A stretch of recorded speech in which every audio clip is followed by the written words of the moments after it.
पश्चिम बंगाल अपने सबसे बड़े सियासी इम्तिहान के लिए तैयार है। कैलेंडर ये इशारा कर रहा है कि पहले चरण का सियासी चैप्टर शुरू होने में अब 70 घंटे से भी कम समय बचा है और इन 70 घंटों के अंदर जो भी चेहरा बंगाल में एक्स फैक्टर बनकर उभरेगा वही तय करेगा पश्चिम बंगाल के अगले 5 साल का सियासी नक्शा कैसा होगा। इस बार बीजेपी की कोशिश पश्चिम बंगाल को भगवा रंग में रंगने की है और इसी कोशिश को हकीकत में बदलने के लिए भगवा ब्रिगेड के सबसे बड़े पोस्टर बॉय योगी आदित्यनाथ ने आज मोर्चा संभाला। ये वही योगी आदित्यनाथ हैं जिनके शासनकाल में उत्तर प्रदेश सिरे से बदल गया और अब बंगाल में इसी बदलाव को हथियार बनाकर बीजेपी अपने चुनाव अभियान को धार दे रही है। ऐसे में योगी का चेहरा, यूपी का मॉडल और बंगाल की बैटल में कितना बड़ा एक्स फैक्टर बनेगा, इस पर सभी की निगाह है। योगी का एक्स फैक्टर, गरजेगा बाबा का बुलडोजर।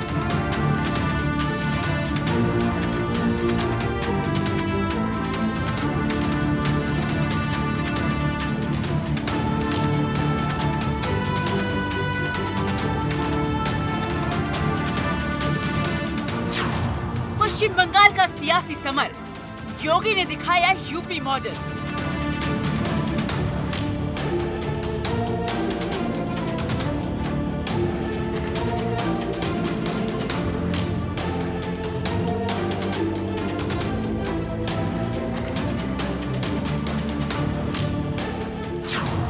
टीएमसी को योगी की चुनौती, अपराध पर जीरो टॉलरेंस नीति।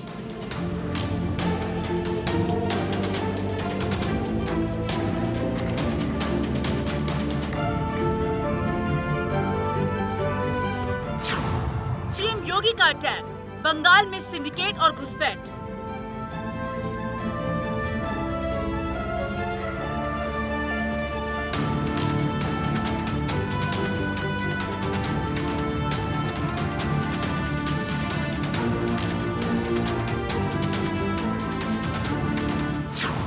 पिंगला, जयपुर, गरबेटा, योगी ने माहौल बदल दिया।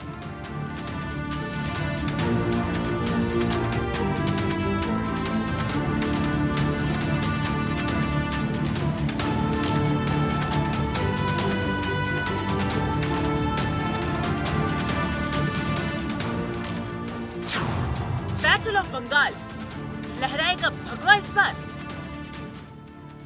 मां, माटी और मानुष, पश्चिम बंगाल की राजनीति इन 3 शब्दों के इर्द गिर्द चुनावी चक्रव्यूह बुनती है और सियासत के इसी चक्रव्यूह में रचा बसा है सोनार बांग्ला का सपना।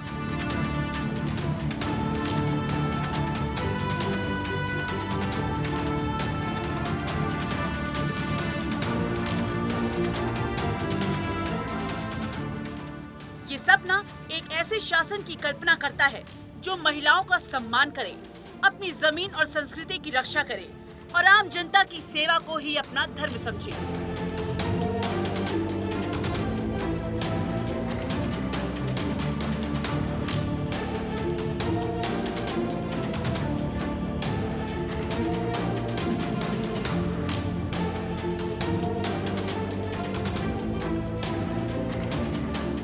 सोनार बांग्ला के इसी सपने को सच्चाई में बदलने का दावा बीजेपी कर रही है और बीजेपी के इसी वादे को दोहराने के लिए भगवा ब्रिगेड के सबसे बड़े पोस्टर बॉय योगी आदित्यनाथ ने पश्चिम बंगाल का मोर्चा संभाला।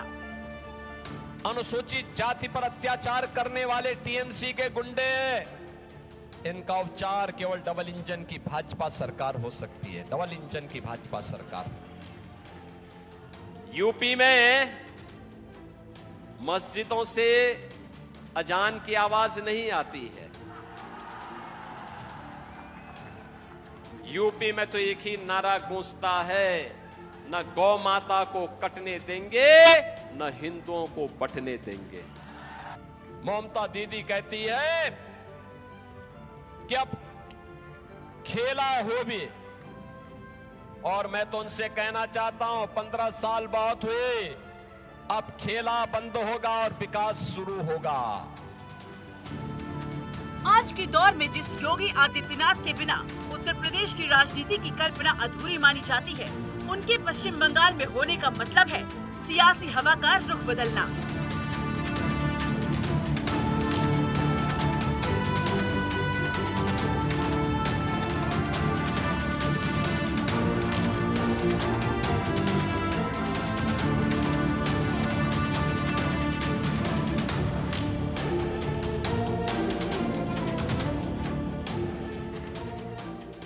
उत्तर प्रदेश की सरजमीं से निकलकर योगी आदित्यनाथ ने बंगाल की भूमि में बीजेपी के चुनाव प्रचार की कमान संभाली।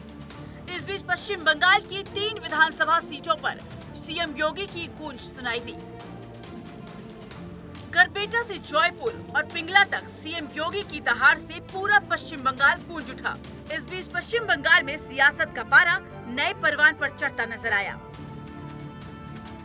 मुख्यमंत्री योगी आदित्यनाथ ने अपने चुनावी प्रचार के बीच पश्चिम बंगाल के पश्चिमी मेदिनीपुर में पिंगला सीट पर सबसे पहले हुंकार भरी। पिंगला विधानसभा से बीजेपी की उम्मीदवार स्वागत मन्ना के समर्थन में हुई इस जनसभा के दौरान मुख्यमंत्री योगी आदित्यनाथ के निशाने पर विपक्षी गठबंधन था और इरादों में यूपी का मॉडल। बंगाल कभी भारत की स्वर्ण भूमि कहा जाती थी।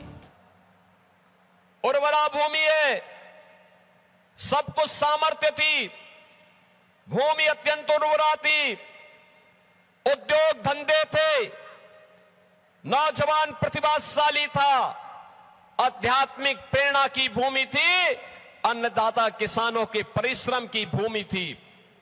महिलाएं कला और संस्कृति को लेकर के नेतृत्व देती थी। लेकिन पहले कांग्रेस ने, फिर कम्युनिस्टों ने, 15 वर्षों में टीएमसी ने, जो बंगाल कभी भारत की अर्थव्यवस्था का ग्रोथ इंजन था, उस ग्रोथ इंजन को इन्होंने कंगाल बना करके रख दिया है। आज बंगाल बेहाल है। सबका साथ और सबके विकास का मॉडल देखना हो तो उत्तर प्रदेश के अंदर आप आइए, डबल इंजन सरकार के कार्यों को देखिए। और मैं इसीलिए आप सबसे कहने के लिए आया हूं, ये जो दंगाई हैं, ये जो गौकसी करने वाले हैं, वनवासियों की और जनजातियों की संपत्ति को हड़पने वाले हैं, अनुसूचित जाति पर अत्याचार करने वाले टीएमसी के गुंडे हैं, इनका उपचार केवल डबल इंजन की भाजपा सरकार हो सकती है। डबल इंजन की भाजपा सरकार। उत्तर प्रदेश के सुशासन मॉडल और विपक्ष पर हमलावर होते हुए मुख्यमंत्री योगी आदित्यनाथ ने बीजेपी काल में बदलाव के विचार को जनता के बीच रखा, क्योंकि बीजेपी की नजर जिस पिंगला विधानसभा सीट पर टिकी है, वहां टीएमसी पिछले 1 दशक से टिकी हुई है।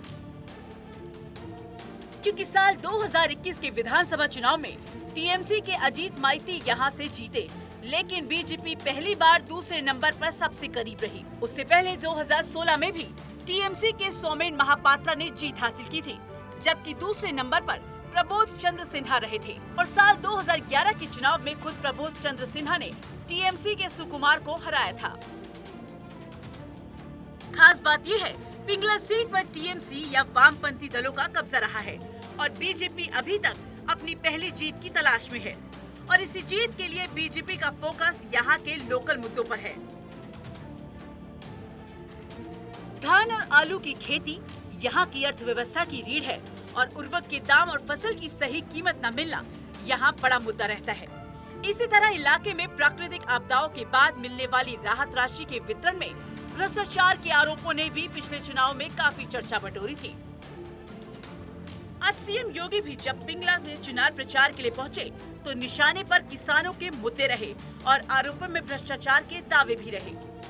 अन्नदाता किसान को उसकी उपज का दाम नहीं मिल रहा है। आलू उत्पादन करने वाला किसान बेहाल है। मछली उत्पादन में भी लगातार गिरावट है। ये बंगाल की वर्तमान की बदहाल स्थिति वर्तमान में, नौजवान परेशान, अन्नदाता किसान हताश और निराश है, उद्योग धंधे चौपट हो रहे हैं और टीएमसी की सरकार तुष्टीकरण में लगी हुई है।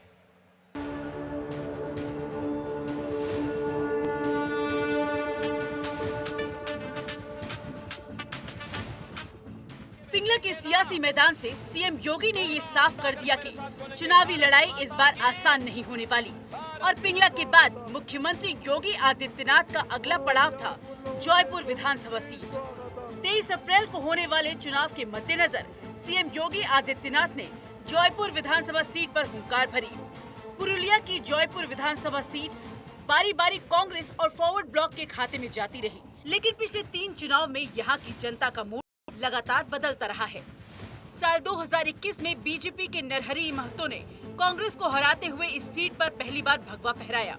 उससे पहले 2016 में टीएमसी की शक्तिपद महतो ने फॉरवर्ड ब्लॉक के इस गढ़ में सेंध लगाई थी और उससे पहले यानी 2011 में फॉरवर्ड ब्लॉक के शक्तिपद महतो इस सीट पर काबिज रहे। इस बार बीजेपी की नजर इस सीट को बचाकर रखने की है और यही वजह थी कि जब सीएम योगी ने जनसभा में माइक संभाला तो उनकी जुबान पर यहाँ के मुद्दे रहे। जहाँ पानी की भारी किल्लत, कुर्मी आंदोलन, पलायन और वाराणसी कोलकाता एक्सप्रेसवे के लिए भूमि अधिग्रहण जैसे मुद्दे इस चुनाव में असर दिखाते हैं। सीएम योगी ने जब यहाँ जनसभा में हिस्सा लिया तो उन्होंने पलायन को लेकर टीएमसी को आड़े हाथ लिया और विकास की बात करते हुए सियासत को नया रंग दिया। ये बंगाल की धरा प्रेरणा की धरा है।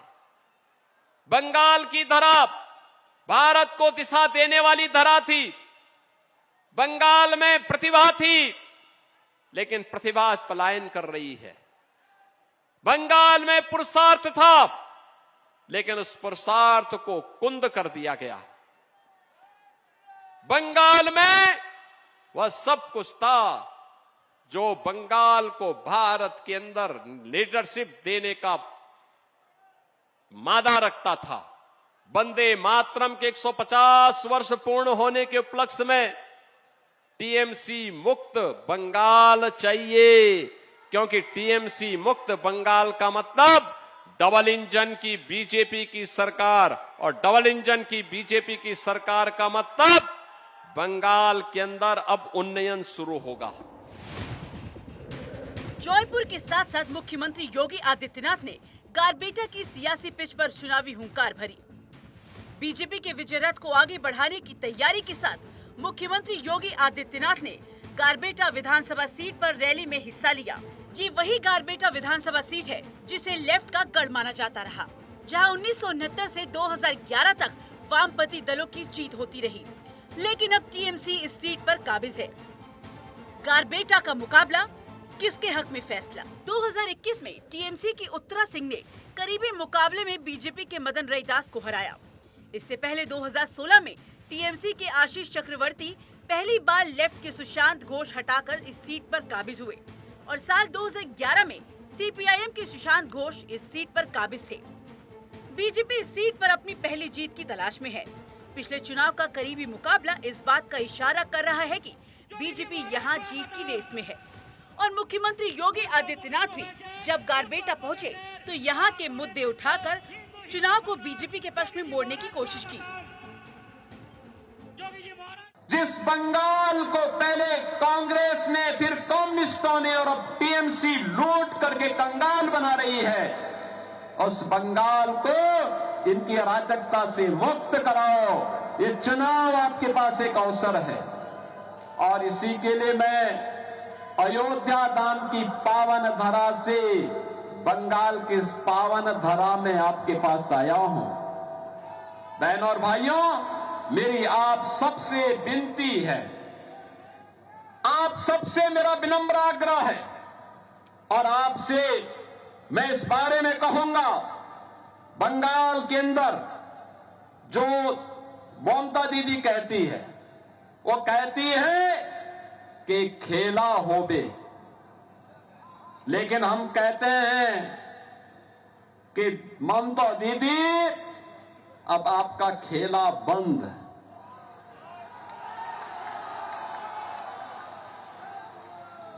अब खेला नहीं होबे, अब तो उन्नयन शुरू है, उन्नयन शुरू। चुनाव किसी भी राज्य का हो, मुख्यमंत्री योगी आदित्यनाथ उसकी सियासी हवा को बदलने की क्षमता रखते हैं। उत्तर प्रदेश के मॉडल को पश्चिम बंगाल में दिखाते हुए भगवा ब्रिगेड के पोस्टर बॉय योगी आदित्यनाथ मैदान में आते हैं। इसके पीछे वजह है सियासत पर सीएम योगी की जबरदस्त पकड़। क्योंकि मुख्यमंत्री योगी आदित्यनाथ की उत्तर प्रदेश मॉडल की मांग पूरे देश में होती है, इसी तरह हिंदुत्व का बड़ा चेहरा होने की वजह से सीएम योगी डिमांड में रहते हैं। योगी आदित्यनाथ की आक्रामक रैली और सीधा प्रहार उनको विपक्ष के किले भेदने का नेता बनाता है। हिंदी भाषा और प्रवासी वोटर्स पर उनकी पकड़ सियासी हवा का रुख बदल सकती है। यही वजह है कि मुख्यमंत्री योगी आदित्यनाथ का ट्रैक रिकॉर्ड कहता है कि सियासी नजरिए से राज्य कोई भी हो, योगी बहुत उपयोगी साबित हुए। मुख्यमंत्री योगी आदित्यनाथ ने जिस भी चुनाव में हुंकार भरी, वहां भगवा लहर चलती मिली। सीएम योगी की इसी फायर ब्रांड छवि की वजह से देश के तमाम लोग आज भगवा रंग में रंगे नजर आते हैं। जैसे बिहार विधानसभा चुनाव में सीएम योगी का स्ट्राइक रेट 90% रहा, जहां उनकी कुल 31 रैलियां हुई थी, जिनमें 28 सीट एनडीए के खाते में चली गई। दिल्ली विधानसभा चुनाव में भी सीएम योगी का स्ट्राइक रेट 78% रहा। 14 विधानसभा सीटों पर सीएम योगी ने प्रचार किया और 11 सीटों पर जीत दिलाई। और महाराष्ट्र के विधानसभा चुनाव में 95% स्ट्राइक रेट के साथ सीएम योगी आदित्यनाथ ने सियासी हवा बदली। सीएम योगी ने बीजेपी के 18 उम्मीदवारों के लिए प्रचार किया, जिनमें से 17 जीत गए। बंगाल में भी बीजेपी को सीएम योगी से यही उम्मीद है। अब तक का उनका स्ट्राइक रेट इस बात का इशारा दे रहा है कि राज्य कोई भी हो, योगी जाते हैं तो जनता अपने आप खिंची चली आती है। और सीएम योगी की यही खासियत बंगाल में उनको सियासत का एक्स फैक्टर बनाती है। Bureau report, Bharat 24।